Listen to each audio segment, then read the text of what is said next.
Hello, happy Sunday. I hope you are doing well. I know I am because I cast off my honey scarf.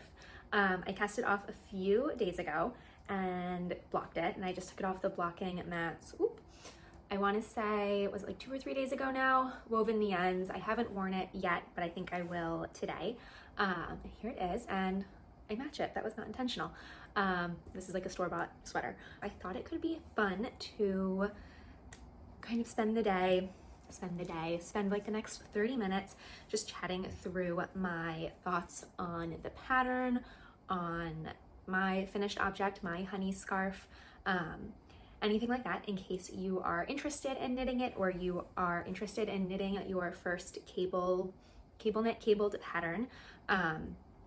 I always like to read reviews or like project notes in Ravelry, or watch videos of different patterns before I knit them, and I didn't really see too much on this scarf, so I thought I would make a little video chatting about it. And I think I'll put like photos or some footage overlaid on the screen throughout this, so feel free to treat this kind of like a podcast. Maybe like grab something cozy to drink, grab a fun project you're working on, and yeah, I guess let's just start chatting. I do have a tendency to ramble a little bit, so to give myself some structure, I'm dividing this video into 3 sections. The first, I'll just give like the facts of the pattern, and also like the materials I used. Then I'll talk about the pattern's clarity and difficulty. Those are 2 things I rate on Ravelry, so that'll give some context to those ratings.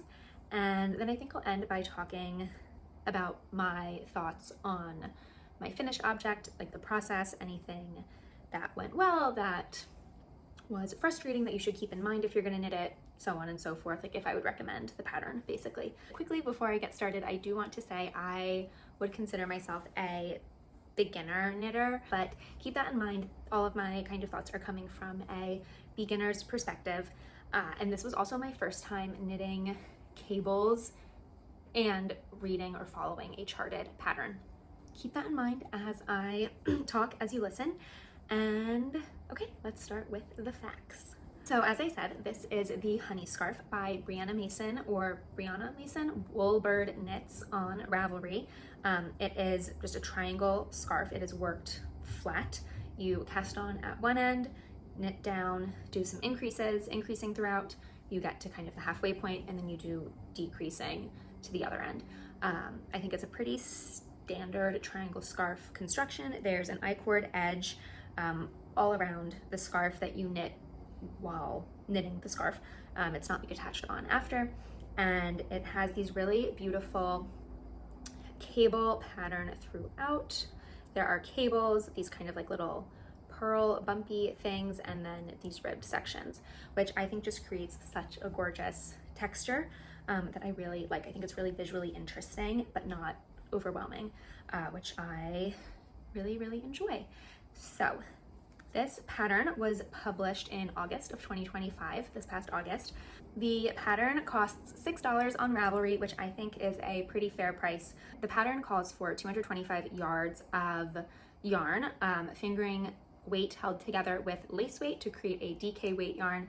I used a DK weight yarn. I used Gepard's Cashmere Klassik, Cashmere Klassik, or Classic Cashmere, whatever, in color 146, or Wild Rabbit, which I think is the perfect descriptor for this yarn. It is really the exact color as a wild rabbit, as a rabbit you might see in your backyard or in the park. It's that exact color, so perfect name for it. And I did purchase this yarn in Copenhagen, and I don't really remember how much it was in Danish kroner, or like the conversion to US dollars. I want to say it was around like $20 or $25 per ball, so I'll say it was $23 per ball, and I purchased 2 of them, so that makes it, what is that, $46. So my total for the project, yarn and pattern, is, what is that, 46 plus 6, $52 for this project, which, yeah, that's a lot, but I'm happy with my scarf, and I don't think I would have paid $52 for this from a store, but I got a lot of enjoyment out of it, so that's all that matters. And it's cashmere. It's super soft. As for the tools used, I used the recommended needle size, which was 4mm needles, and I don't have a cable needle, so I just used like a 3.5mm double pointed needle for the little cable turny-whirnies, little switcheroos there. And it worked, no issue there. I thought I was going to need a cable needle, but like any random needle that's the same size or smaller than the needle you're using, I think is fine. I don't think a cable needle is that important, says someone who's only done cables once. But yeah, using a 3.5mm cable needle worked fine for me. So if you don't have a 3.5mm double pointed needle worked fine for me. So if you don't have a cable needle, I think it's fine. And my last little fact that I'll share, which I will talk about more in depth later, is how many days it was on my needles, which is a very long time. It was on my needles for 68 days. I cast this scarf on September 9th and I cast off on November 16th. And I have 3 reasons why I think it was on my needles for so long, which I'll talk about when I actually like get into my thoughts on the finished object and like the process. But before I do that, I do want to share my ratings for clarity and difficulty and provide some context for those, because as I mentioned, I do rate those on Ravelry. So I'll just explain like my thoughts behind those ratings. So as for clarity, I gave the honey scarf a 4 out of 5. I just docked 1 point because I think she could have explained how to read the chart a little bit better. There's a small section that explains the repeat, where it has like an arrow next to the right side pointing left and an arrow next to the wrong side pointing right.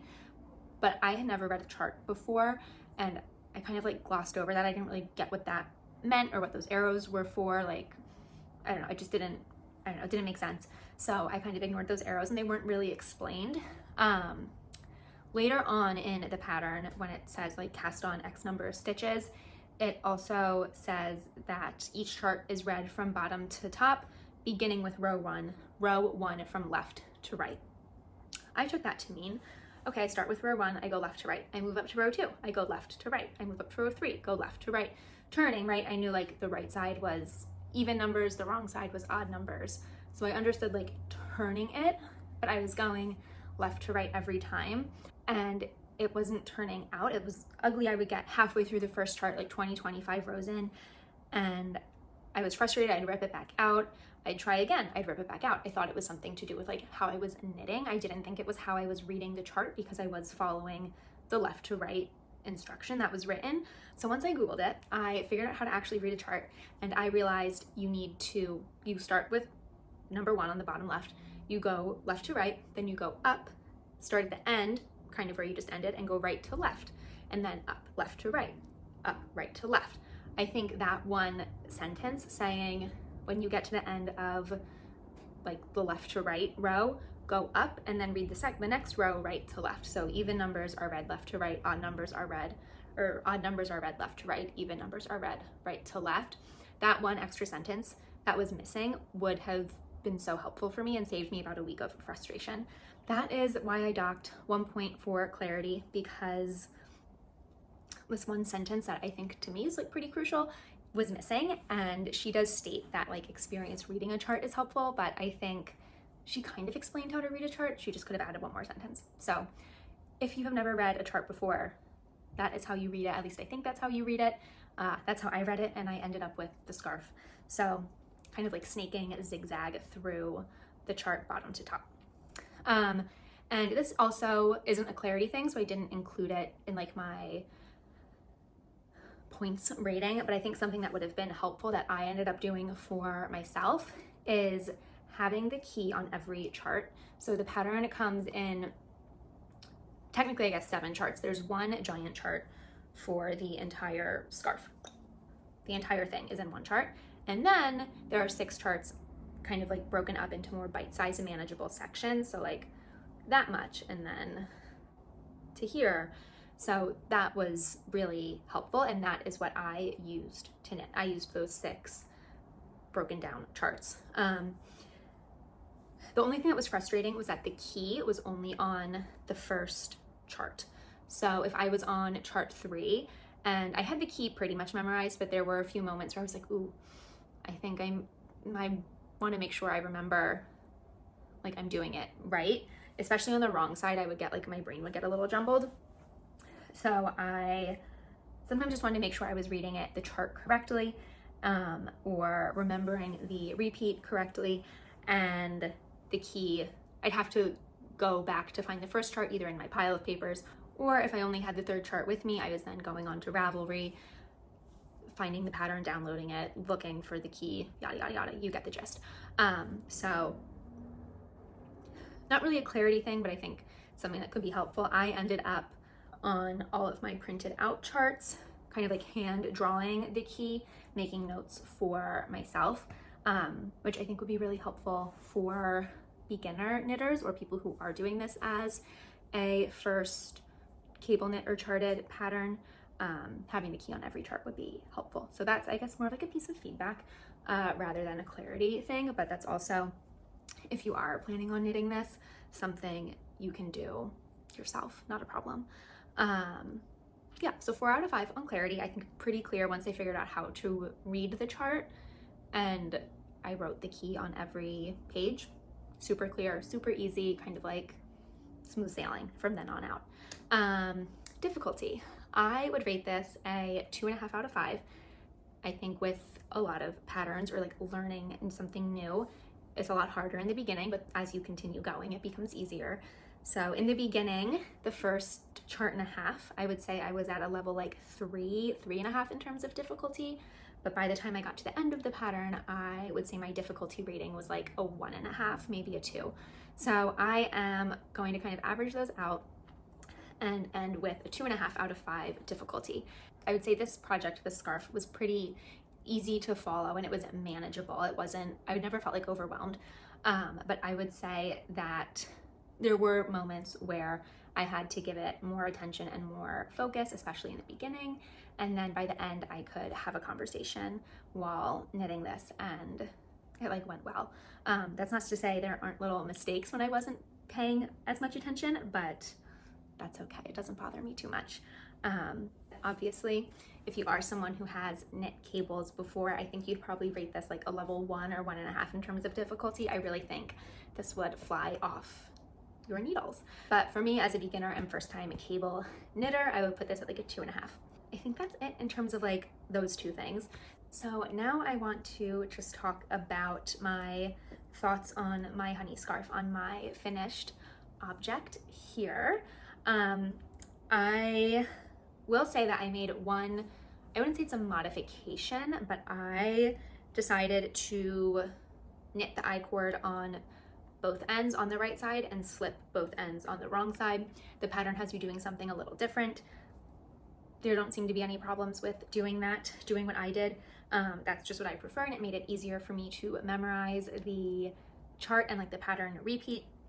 If I were to knit this again, there is one modification that I would make, which is that I would knit the point into more of a point. It right now is a bit like of a curve.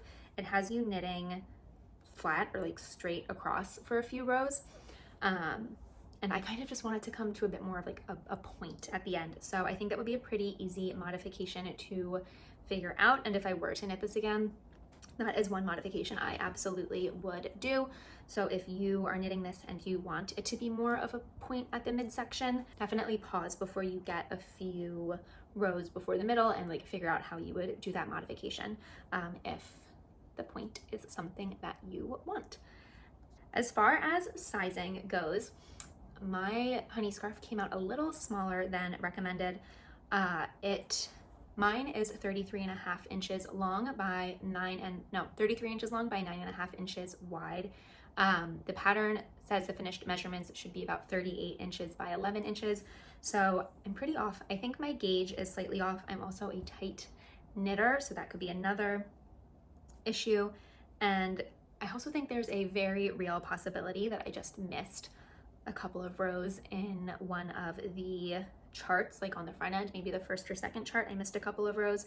That's also very possible. So some possible reasons for why mine is a little smaller, but the size doesn't bother me. I do plan on wearing it like this. I will show you. Not with this sweater, of course, but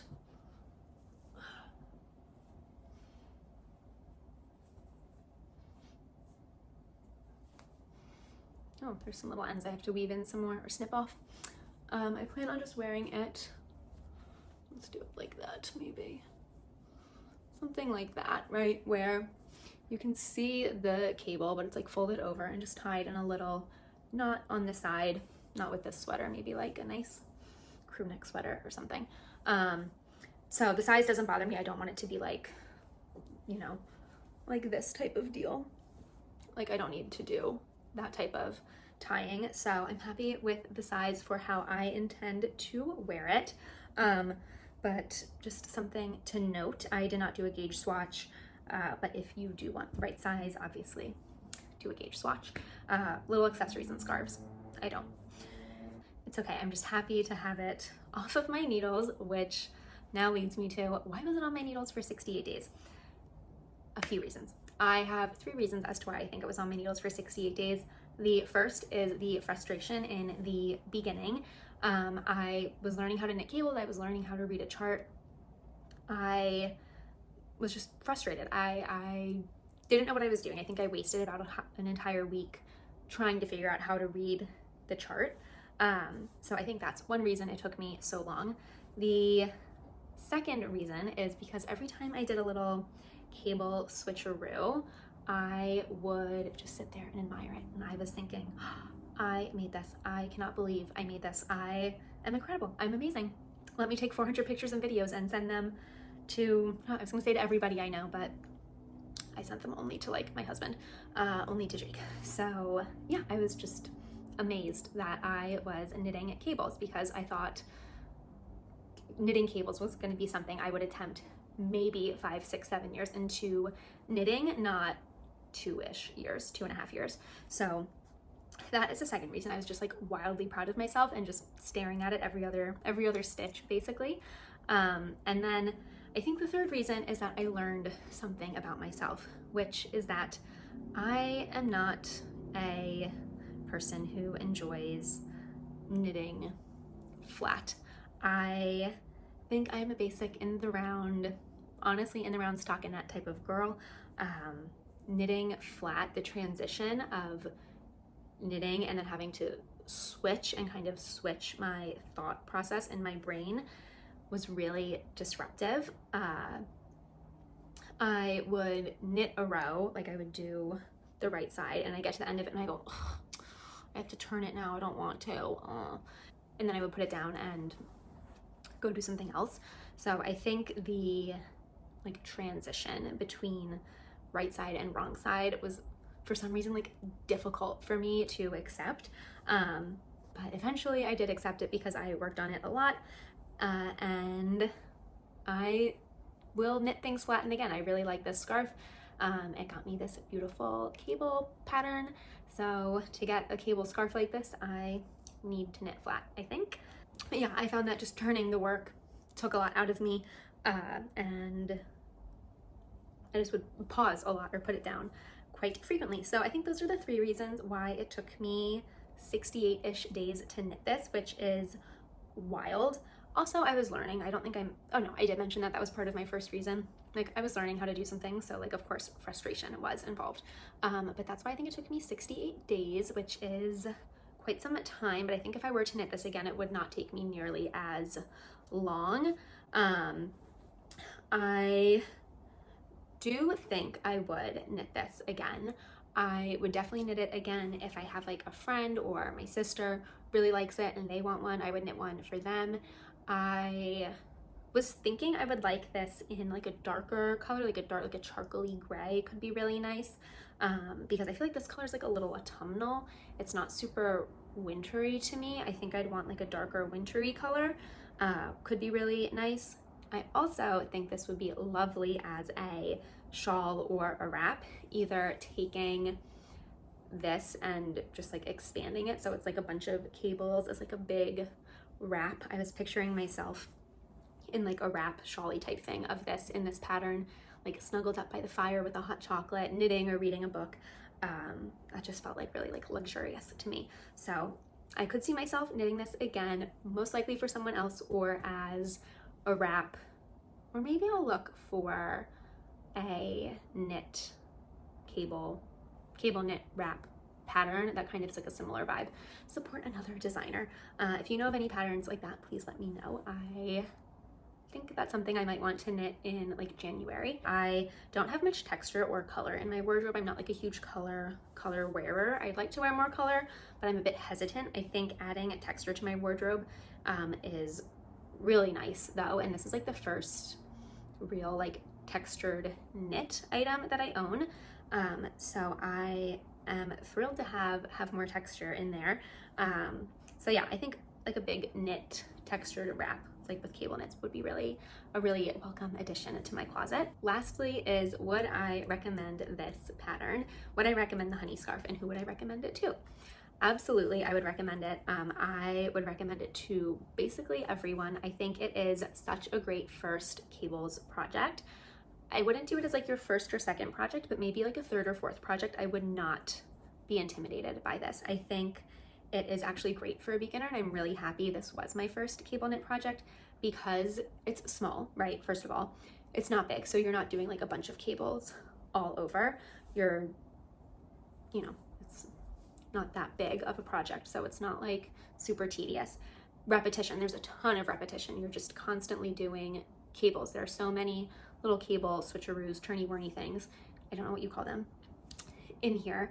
And yeah, you're just practicing and practicing and practicing constantly, which I think is great for learning a new skill or technique.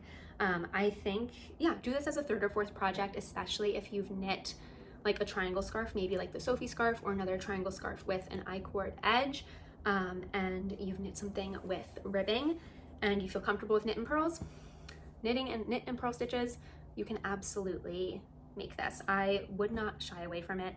I wanted to do cables for such a long time, but I was always kind of like, ooh, I don't know if I can do that. Like, not right now. Like, keep that for you over there somewhere in the future. And I saw this pattern. It came out in August, and I was like, you know what? I'm gonna try it. I think I could do it. And I did it. And I can say, after having done it, cables are nowhere near as scary as they seem. They seem really intimidating and daunting, but they're actually quite easy, at least this type of cable, which is just, I think like your more standard traditional cable. It's not any of like the super ornate decorative cables. I absolutely think a beginner could do this as a third or fourth project. I would also recommend it to like very experienced knitters. I think it would be probably a more fun meditative project for someone who has knit cables before and is much more advanced. It would probably, as I said, fly off of your needles if you are like a much more experienced knitter. But I would say beginner knitters, absolutely go for it, give it a shot, try it. Make sure you know how to read a chart beforehand, or like sit down with the chart and make sure you understand it before you start. I think that will save you a lot of frustration. But yeah, definitely give it a try if you are a newer knitter. Don't be intimidated like I was. You can definitely do it. And the last thing I want to talk about is just the yarn itself, which is that I would recommend knitting with this yarn. I actually really like it for this project. I've never knit with 100% cashmere before, and I think this is just really beautiful yarn. The cast on end, I'll put a picture, has really like mellowed out and softened up in comparison to the cast off end. The cast off end is much more like distinct, or like, I don't know what you would call it, defined, I guess. The cast off end is much more defined than the cast on end. I think you can really see the cast on end has like mellowed out and softened. So I think as I wear this and handle it, it will definitely soften up and feel more lived in and just really comfy and cozy. I think this would be a really nice yarn to use for a sweater. I really like this yarn in like the Yoon sweater. I think would be really nice. I'm not sure what the weight is, but I love my Yoon sweater, and I think like having it in cashmere would be really lovely. Or like any sweater, but yes, I absolutely would recommend this yarn if it is accessible to you, both nearby and price-wise. I know it is a quite expensive yarn, so a full sweater's quantity would be quite costly. But if you have a ball or two of this, definitely make something with it, because it's really, really nice and really, really soft, and it's not pilling too much yet. I haven't really worn it, but it's just getting this like nice little fuzzy halo, but no pills, which is great. I think that is everything. If you have any questions about the honey scarf or my finished object, please let me know down below in the comments. I will also link my Ravelry and Instagram. You can reach me there if you have questions. And I'll also put my Ravelry project for this, the link to my Ravelry project for this honey scarf in the description box if you, I don't know, want to see more pictures or just whatever. It is there.